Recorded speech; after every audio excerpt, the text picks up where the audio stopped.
오늘 우리에게 주신 말씀은 누가복음 8장 30절서부터 39절까지의 말씀입니다. 예수께서 내 이름이 무엇이냐 물으신즉 이르되 군대라 하니 이는 많은 귀신이 들렸음이라. 무적행으로 들어가라 하지 마시기를 간구하더니 마침 그곳에 많은 돼지떼가 산에서 먹고 있는지라. 귀신들이 그 돼지에게로 들어가게 허락하심을 간구하니 이에 허락하시니 귀신들이 그 사람에게서 나와 돼지에게로 들어가니 그 떼가 비탈로 내리달아 호수에 들어가 몰사하거늘. 치던 자들이 그 이루어진 일을 보고 도망하여 성내와 마을에 알리니 사람들이 그 이루어진 일을 보러 나와서 예수께 이르러 귀신 나간 사람이 옷을 입고 정신이 온전하여 예수의 발치에 앉아 있는 것을 보고 두려워하거늘. 귀신 들렸던 자가 어떻게 구원받았는지를 본 자들이 그들에게 이르매 거라사인의 땅 근방 모든 백성이 크게 두려워하여 예수께 떠나가시기를 구하더라.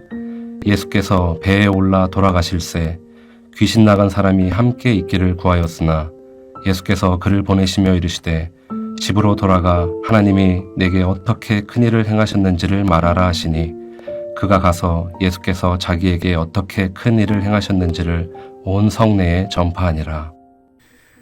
제가 지난 2주 반 동안 한국에 머물게 되었던 광희문, 원래 거기가 시구문 아니겠습니까? 사대문 안에 그 양반들의 그 사람들의 시신들을 내놓는 곳이라고 그래서 시구문, 광희문이라고 부르게 되는데 담임 목사님께 깜짝 놀랄 이야기를 듣게 되었습니다. 여기가 교회 밑으로 나머지가 다 재개발될 것이다. 이 언덕배기이고 정말 달동네도 있게 되기도 하게 됩니다. 그리고 한편으로는 사통팔달의 모든 교통의 요지이고 전철역이 한 5개나 이렇게 연결되어 있어서 그곳에 머물게 되었는데 깜짝 놀란 이야기는 아직도 서울 하늘 아래에 재래식 화장실이 존재한다. 신방을 가보게 되면은 이렇게 그러한 것 가운데 5평, 10평짜리의 그러한 작은 집들이 있게 되는데 거기에 다녀보게 되면은 재래식 화장실이 존재한다라는 그러한 이야기를 듣게 되었습니다. 세계에 명망 있는 그러한 도시가 서울이기도 하지만은 가만히 생각해 보게 되니 화려하고 찬란한 도시에 또한 어두운 그늘도 이렇게 함께 존재하는구나 라고 하는 것을 곰곰이 생각해 보게 되었던 것입니다. 여러분, 우리 온타리오 호수가 이쪽 편으로 우리가 이쪽에 있는 도시들을 알고 있게 되는 것처럼 도시의 맞은편에 가게 되면은 맨 이쪽 이 남쪽으로는 버팔로가 있게 되지만은 그 중간에 큰 도시가 로체스터가 있고 그 가운데 또 그 옆으로 가게 되면은 시라큐스가 있게 됩니다. 그런 것처럼 이쪽에서 바라보게 되었을 때 로체스터와 같은 그러한 중간의 도시와 같이 갈릴리 호수 맞은편은 유대인들이 거주하며 머무는 땅이었지만은 그 갈릴리 호수 맞은편에는 데카폴리스라고 하는 데카 10개라고 하는 그러한 새로운 신흥 도시 베드타운이 존재하게 됩니다. 노마가 유대 땅을 점령하게 되면서 노마 사람들과 여러 이방인들이 이렇게 정착하고 매료할 수 있는 계획된 신흥 도시 가운데 하나, 데카폴리에 이렇게 있게 되었던 도시 가운데 하나가 바로 거라사라고 하는 도시입니다. 그래서 지금에 보게 되면은 쿠르시라고 이렇게 이 이름을 붙이게 되었다라고 말하게 되는 것입니다. 여러분, 오늘 성경 가만히 보시게 되면은 사실은 본문이 길어서 제가 중간에 잘랐지만은 26절서부터 시작하게 됩니다. 근데 27절에 이런 표현이 나오게 됩니다. 예수께서 육지에 내리심에 그 도시 사람으로서 귀신 들린 자 하나가 그렇게 말하게 됩니다.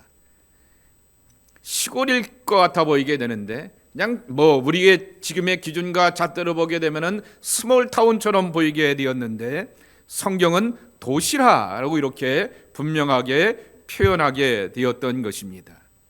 그런데 이 도시에도 귀신 들린 자가 있다라고 말하게 됩니다.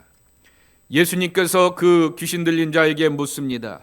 내 이름이 무엇이냐라고 묻게 되었더니 30절에 그가 대답하기를 군대라 라고 이렇게 말하게 됩니다.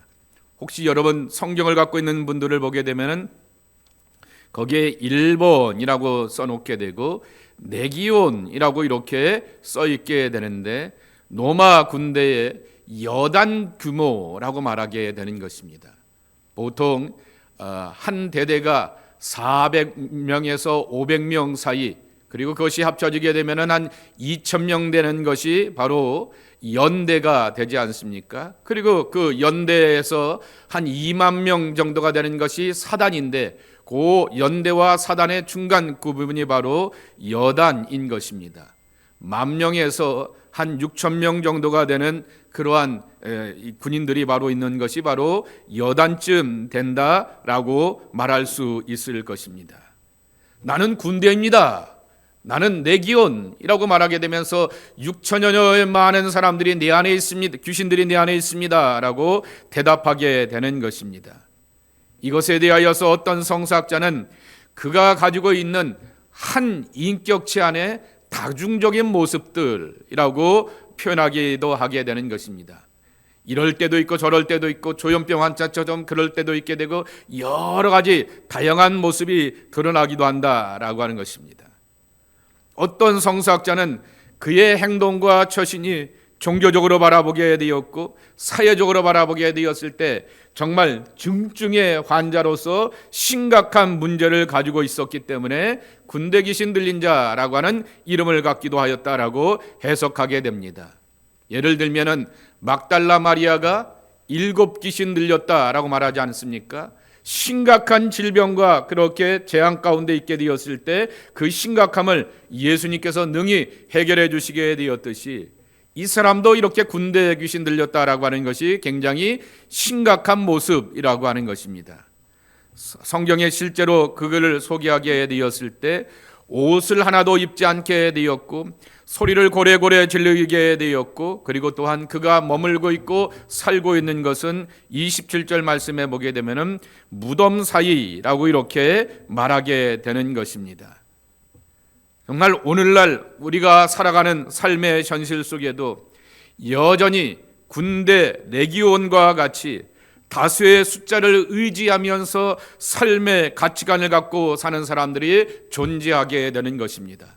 숫자에 매여있게 되는 그러한 형편을 바라보게 되는 것입니다. 방이 몇 개예요? 차가 몇 대예요? 그리고 집에 거라지가 이렇게 도화가 몇 개예요? 은행 어카운트의 숫자는 얼마 몇 디짓으로 이렇게 이어져 있어요? 모든 것을 숫자로 사람을 규정짓고 판단하게 되는 것, 이게 다 군대 귀신 들리게 되었던 문화의 후유증이라고 이렇게 말할 수 있을 것입니다. 시골의 한적한 곳에 살아가는 자연인의 모습보다는 도시에 사는 사람들이 이것에 대하여서 더 매여 있게 되는 것입니다. 가장 대표적인 모습을 사실은 멀리서 찾아볼 것이 아니라 오늘 본문 안에서 찾아보게 되는 것입니다. 누구냐라고 하게 되면은 예수님을 거절하고 배척한 거라사 지역의 돼지떼의 주인 되는 사람들이라고 하는 것입니다. 귀신 들렸던 자, 그리고 귀신들이 예수님께 요청하게 됩니다. 우리를 저 무적행 심판의 지옥에다가 끌어넣지 마시고 우리를 향하여서 지켜 배려해 달라라고 그렇게 요청을 하게 되는 것입니다. 그렇게 요청하게 되자 때마침 돼지떼가 있기에 되니 그 돼지떼에 들어가기를 허락하시게 되었고 그 돼지떼가 갈릴리 바다 가운데서 다 빠져들어가서 몰살하게 만들어 놓았다라고 하는 것입니다. 그러니 돼지떼의 주인들이 예수님이 우리의 도시 이 거라사 지역을 떠나가기를 간절한 마음으로 요청하게 되었다라고 하는 것입니다. 여러분이 알고 있는 상식을 한번 여쭤보겠습니다. 중동 사람들이 돼지고기를 잘 먹죠? 안 먹죠? 삼겹살은 저와 여러분이 좋아하죠? 우리가 좋아하는 것이지 그 사람들은 먹지를 않습니다. 그러면 돼지떼의 주인들은 과연 누굴까라고 생각해 보게 되는 것입니다. 조금 전에 말씀을 드렸듯이 데카폴리라고 하는 그 10개의 신흥 베드타운은 로마 사람들이 이 유대 지역을, 중동 지역을 점령하기 위해서 세워놓게 되었던 신흥 계획도시라 이렇게 말씀을 드렸습니다. 그러니 많은 이방인들이 몰려오게 되었을 것이다 라고 짐작하게 되는 것입니다. 그러니 스크린의 설명에도 있는 것처럼 로마에서 온 이방 사람들일까, 아니면 유대인들이 상술이 뛰어나지 않습니까? 돈이면 다 된다, 돈이면 다 한다 라고 하는 그러한 지혜를 갖고 있기 때문에 유대 상술주의자들이 그 이쪽에서는 기를 수가 없기 때문에 이 호수 건너편에 있게 되었던 로마 지역에 그러한 이방 사람들이 머무는 곳에 가서 돼지를 키웠을까? 과연 누구일까라고 하는 것입니다. 이런 것도 한번 찾아보게 되면 굉장히 재미있을 것인데, 중요한 사실은 예수님 마태복음 16장 26절 말씀해 보게 되면 한 영혼이 온 천하보다 귀하다라고 말씀하시게 되었던 예수님의 구원과 생명에 대한 가치를 알아보지 못하게 되었고, 경제적인 손실에 집착하여 예수님 우리 도시를 떠나시는 것이 좋겠습니다 라고 하는 이 어리석음은 또 다른 군대 귀신, 숫자 귀신 들린 자의 모습이 아닐까라고 하는 그러한 판단을 하게 되는 것입니다. 우리는 분명히 고백하게 됩니다. 예수님을 모시고 살면 우리가 부르는 찬송의 가사와 같이 그 어디나 하늘나라라고 이렇게 심차게 찬송하게 되지만은, 예수가 없는 곳에서는 치열한 숫자적인 경쟁과 소외된 귀신 들린 자가 이 화려한 도시 가운데서 살고 있게 되었고, 그 무덤가에 살고 있게 되는 그 모습과 같은 안타까운 현실을 종종 만날 수 있게 된다라고 하는 것입니다. 경쟁이 있게 됐고 치열함이 있게 되는 곳에서는 반드시 소외된 자들이 있게 될 것이고, 누군가는 무덤가에 머물면서 자기 옷을 벗었음에도 불구하고 부끄러움과 수치를 알지 못하게 되는 자기를 잃어버린 사람들이 존재하게 마련이다라고 하는 것입니다. 그런데 중요한 사실은 이 거라사라고 하는 신흥도시에서 예수님께서 관심을 가지고 초점을 맞춘 사람은 소위 거라사의 광인이라고 하는 본문에 꼬리표가 붙게 되었던 본문의 주인공이라고 하는 것입니다. 27절에 보게 되면 이런 말씀이 있습니다. 예수께서 육지에 내리심에 그 도시 사람으로서 귀신 들린 자 하나가 예수를 만나니라고 하는 것입니다.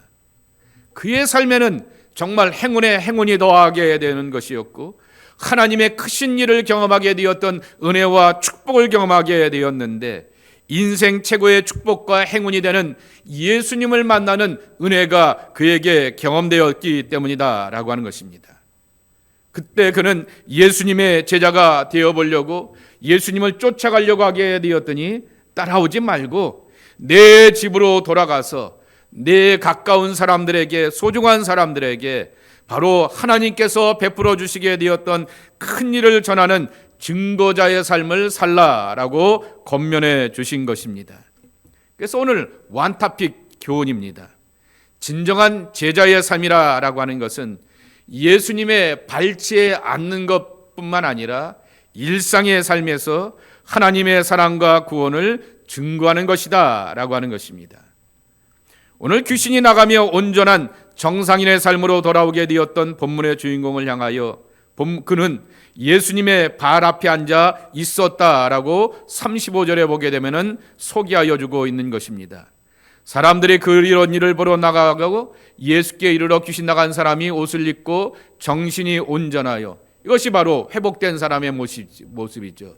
그 다음에 나오는 표현이 예수의 발치에 앉아 있는 것을 보고 두려워하거늘 이라고 말하게 됩니다. 여러분, 유대인의 관용법이 하나 있게 되는 것이죠. 아무의 발치에 앉아 있다, 아무의 발 앞에 앉아 있다라고 하는 말의 뜻은 누구누구의 문화생이 된다라고 하는 뜻이라고 하는 것을 말씀을 드렸습니다. 가장 대표적인 것은 사도 바울이 스스로가 자기 자신을 이렇게 소개하게 되는 것입니다. 나는 유대인으로서 길리기아 다수에서 태어나게 되었고 이 성에서 자라 가말리아의 문화에서 우리 조상들의 율법의 엄한 교훈을 받았고 오늘 너희 모든 사람들처럼 하나님께 대하여 열심하는 자라라고 자기 자신을 소개하게 되었던 사도행전 22장 3절 말씀에 보게 되면은 가말리아의 문화에서 자랐고라고 하는 그 말씀과 같이 그의 발밑에 앉아 있었고라고 하는 것입니다. 예수님의 발밑에 앉아서 예수님의 교훈과 예수님의 가르침과 예수님의 삶을 따라 살아보려고 하게 되었던 그의 간절함에 대하여서 예수님께서는 그에게 하신 명령은 집으로 돌아가라 라고 하는 것입니다. 그리고 하나님께서 내게 행하시게 되었던 크신 일을 증거하라 라고 하는 것입니다. 너의 삶을 잘 알고 있는 사람들, 너에 대해서 잘 알고 있는 가까운 사람들에게 내 삶의 온전함과 변화된 삶을 향하여서 전하고 증거하라 라고 하는 것입니다. 진정한 제자가 되는 것은 예수님과 함께하는 것도 중요하지만은 일상의 삶에서 가장 친숙하고 가까운 사람들에게 하나님이 내게 어떻게 크고 놀라운 일을 하셨는가라고 하는 것을 증거하고 나누는 것도 중요한 사명이라고 하는 사실을 가르쳐주게 되는 것입니다. 그래서 집에서부터 증거되었던 하나님의 행하시는 일은 어떻게 결론을 내고 있냐고 하면은 그 성경 말씀에도 있는 것처럼 39절에 보게 되면 이렇게 결론을 내리고 있습니다. 집으로 돌아가 그랬습니다. 그래서 그는 돌아가게 되었는데 자기에게 행하시게 되었던 하나님의 큰 일을 온 성내에 전파하게 되었다라고 말씀하게 되는 것입니다. 집에서 시작하게 되었지만은 온 성 안에서 이루어지게 되었다라고 하는 것입니다. 하나님이 행하신 일이라고 말하게 되었을 때 행하다라고 하는 시라보 단어가 포이에르라고 하는 말인데 만들다 혹은 창조하셨다라고 하는 뜻을 담고 있게 되는 것입니다. 굉장히 중요한 의미이죠. 하나님의 창조 사역은 오늘 지금도 여기에서 진행되고 있다라고 하는 사실을 가르쳐주게 되는 것입니다. 우리는 창세기 1장에 나오게 되었던 태초에 하나님이 천지를 창조하셨느니라라고 하는 창조주 신앙으로서만 그 고백으로 끝나는 것이 아니라 만물을 창조하시고 사람을 창조하시게 되었던 그 하나님께서 계시록 21장 5절 말씀에 보라 내가 만물을 새롭게 하노라 라고 말씀하여 주셨듯이 오늘도 우리의 삶을 새롭게 창조해 가시는 것입니다. 마음을 새롭게 창조해 가시고요, 삶을 새롭게 창조해 가시면서 우리를 향하여서 새 출발할 수 있는 소망의 백성이 되게 하시고 새날의 백성이 되게 하신다라고 하는 것입니다. 여러분, 사실은 이 거라사 광인에 대한 이 기적과 고침의 이야기는 39절로 끝나게 됩니다. 그리고 예수님께서 이제 다시금 저쪽 우리식으로 표현하게 되면은 온타리오 호수 저 건너편에 있게 되었던 미국 땅에 머물고 계시었다가 다시금 이렇게 이쪽 토론토 지역 갈릴리 지역으로 이렇게 돌아오시게 되었다라고 하는 것입니다. 그런데 40절에 보게 되면은 이렇게 표현하고 있습니다. 예수님께서 갈릴리 지역으로 다시금 돌아오심에 무리가 환영하니 이는 다 기다렸음이더라 라고 말하게 됩니다. 거라사 지역에서는 어떤 일이 있었어요? 예수님, 우리 동네를 떠나가 주셨으면 좋겠습니다. 예수님 때문에 돼지떼를 잃어버리게 되는 경제적인 막대한 손실이 있게 되었습니다 라고 하면서 사람이 회복되고 사람이 구원받고 사람이 온전해지게 되었던 하나님의 크고 놀라운 일보다는 돈의 논리와 돈의 문제를 가지고서 모든 것을 판단하는 사람들 가운데는 예수가 필요 없게 되었지만은 예수 그리스도로 인하여 구원받고 생명을 얻길 원하였던 하나님의 백성들은 자기 동네로 예수님이 오시게 되자 40절 말씀에 보게 되면은 기쁘고 반갑게 환영하고 영접하면서 창조의 하나님의 손길 안에 사는 새나라의 백성이 되기를 간절히 구하였다라고 말씀하여 주고 있는 것입니다. 오늘의 말씀의 내용과 같이 우리의 예수님을 향하여서 우리는 늘 맞아들이고 환영하며 기쁨으로 살아가야 할 것입니다. 그리고 그 예수님을 맞아들이고 그분과 함께 살려고 할 때 오늘 말씀의 제목처럼 기대하시길 바랍니다. 창조주 하나님께서는 오늘도 저와 여러분의 삶을 통하여서 크고 놀라운 일들을 계획하시고 준비하고 있다라고 하는 것입니다. 우리는 우리의 노력과 수고와 정성을 다하여서 미래를 열어가는 사람들이 아니라 하나님이 보장해 주시고 하나님이 축복해 주시고 하나님이 기름 부어 주시는 약속의 미래로 나가는 소망의 백성들이라고 하는 것입니다. 그러니 예수님을 향하여서 기쁜 마음으로 맞아들이고 환영하면서 그분과 함께 새날을 열어가는 언약의 백성들 되기를 주님의 이름으로 간절히 축복합니다. 아버지 하나님 감사합니다. 거라사 지역에 그 돼지떼의 주인과 같이 예수님 때문에 손해가 막심합니다가 아니라 예수님이 계셔서 구원이 있고 생명이 있습니다라고 고백할 줄 알고 기쁨으로 맞아들이고 환영할 줄 아는 하나님의 백성들이 저희들 모두가 되게 하여 주시옵소서. 예수님의 이름으로 간절히 축복하며 기도함나이다. 아멘.